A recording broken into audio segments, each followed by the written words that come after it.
رمضان اور قرآن اس مناسبت سے گفتگو کرنی ہے کہ یہ مہینہ جو تشریف لانے والا ہے، اللہ کے محبوب نے ارشاد فرمایا یا ایھا الناس قد نزل لکم شہر عظیم، کہ تمہارے پاس ایک ایسا بابرکت مہینہ، عظمت والا مہینہ، شان والا مہینہ سایہ فگن ہونے والا ہے، کہ جو مہینہ جس کے اندر ایک ایسی رات آتی ہے کہ وہ 1000 راتوں سے بہتر ہے اگر اس میں لیلۃ القدر نہ ہو۔ ایک رات 1000 راتوں سے افضل، لیلۃ القدر خیر من الف شہر جعل اللہ صیامہ فریضۃ، اللہ نے اس کے روزے فرض فرمائے ہیں۔ فرض کسے کہتے ہیں؟ ما ثبت بدلیل قطعی فثبوتہ قطعی فدلالتہ قطعی، کہ فرض کی تعریف یہ ہے کہ جس کا ثبوت دلیل قطعی سے ہو، محکم کتاب سے ہو، قرآن مجید سے ہو، اور اس پر دلالت بھی قطعی ہو، ظنی نہ ہو، اس کو فرض کہتے ہیں۔ تو یہ ماہ رمضان کے روزے رب العالمین نے محبوب کے غلاموں پر فرض فرمایا ہے، ہر بندے پر نہیں ہے۔ اس لیے قرآن نے کہا آمنو، آمنو، جو صاحب ایمان ہے، بے ایمان پر فرض نہیں ہے وہ موج کرے، کیونکہ جب اس کے پاس ایمان کی دولت ہی نہیں ہے تو روزے کی فرضیت کا حکم مومنین سے ہے۔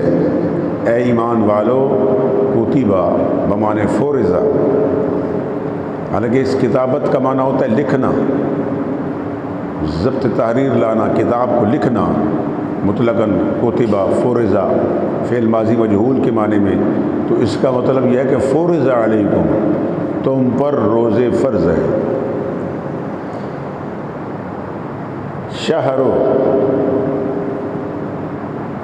شہر ایک ہوتا ہے شہر، وہ اور چیز ہے، ہاں پر جزم ہو تو شہر، بولو کیا؟ جو ہمارے بڑے بڑے قاری بیچارے، نام کے قاری، وہ بھی جب پڑھیں گے نا اس آیت کو لیلۃ القدر خیر من الف شہر کہیں گے، آپ ذرا توجہ کریں گے۔ میں تو خیر اتنا بڑا قاری بھی نہیں ہوں، لیکن الحمدللہ میں نے امام حفص کی روایت کو پڑھایا ہے، اور میری کوشش ہوتی ہے کہ قرآن کو قرآن کر کے پڑھا جائے۔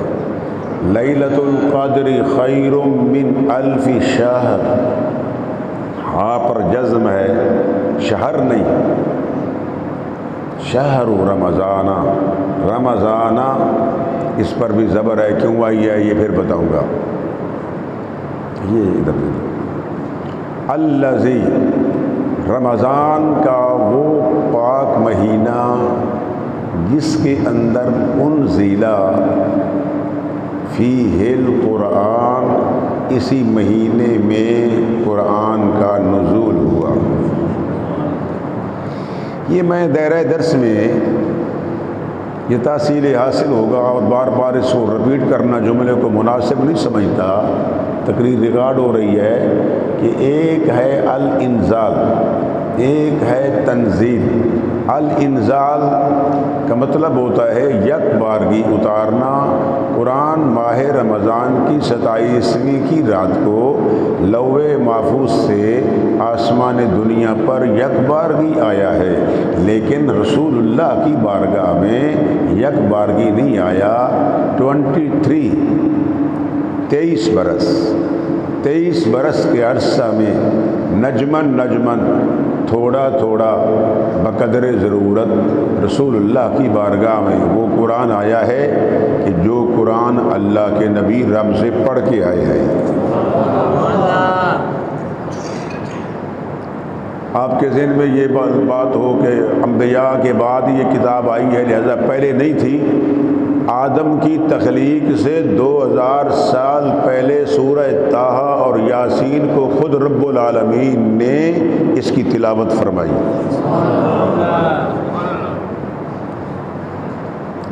آج کچھ فضائل قرآن کے ساتھ ساتھ اجمالی طور پر فضائل رمضان بھی آئیں گے۔ یہ نہ سوچو کہ قرآن، اچھا بھی تورات جب انبیاء پر آئی، موسیٰ علیہ السلام پر آئی انجیل عیسیٰ علیہ السلام پر آئی، زبور بتاؤ کس پر آئی، جلدی بتاؤ، جناب داؤد پر۔ بڑی مہربانی، رضوانی صاحب کو تو یاد ہے، نورانی صاحب کو توریت، انجیل، زبور، دیگر انبیاء پر صحیفے آئے۔ کتابیں یہ مشہور ہیں 4، صحائف اور کتابوں میں افضلیت اگر کسی کو ہے تو وہ قرآن مجید کو ہے، اللہ کے کلام ہونے کی نسبت سے نہیں ہے۔ کلام اللہ کو دیکھا جائے تو سب مساوی ہیں، نسبت رسول سے اس کتاب کا جس کا میں تذکرہ کر رہا ہوں، پڑھ رہا ہوں، قرآن مجید کہو، ذکر مبارک کہو، الکتاب کہو، الفرقان کہو، اس کے تفسیر عزیزی والے نے 33